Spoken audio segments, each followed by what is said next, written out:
Oh, look at the time. Hasn't it flown? Okay. Episode 1 of the Space Museum, entitled The Space Museum.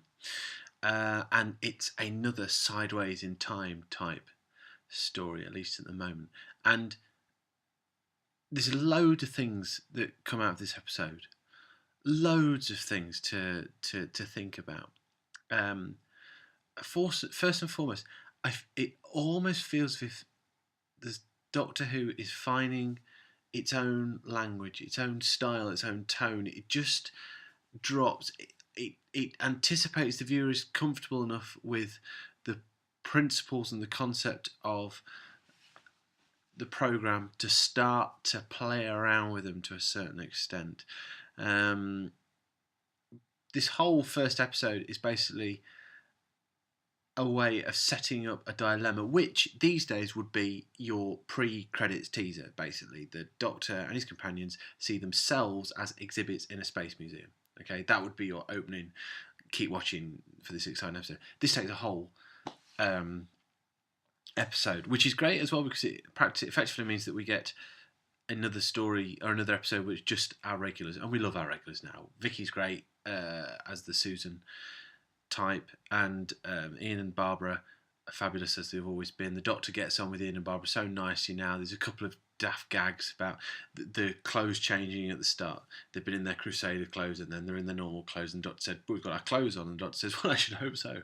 And little things like that, it all really adds up to being a really nice ensemble piece. Add to that, you get this creeping tension. We're on this. Where are we? Are we in a graveyard? No, it's a museum. Okay, we're in a museum, but we don't leave footsteps. This glass has just broken and then reformed. There's something going wrong with time. But this isn't like Edge of Destruction, because it's the whole time thing is latched onto something else, and we're so familiar with the program now, so we can start to as I say, it's finding its own language. It's time to play with things. Then we get to the museum, but the key part of this episode that really got me, and it wasn't perfect by any stretch of imagination, but it was starting to move towards.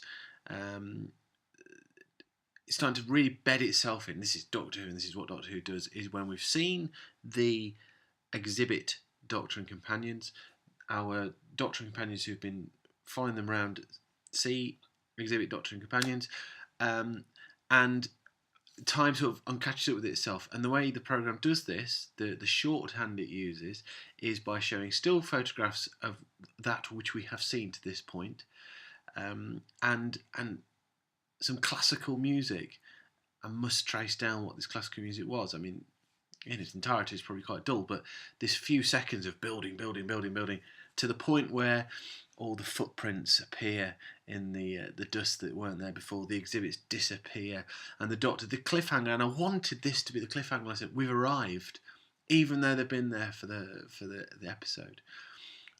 It's ruddy marvellous, absolutely marvellous. It felt like, after the Web Planet, which was very weird, and then the Crusades, which is an old school historical story, which I enjoy. I love the old school historical stories, but it just felt peculiar after the Web Planet.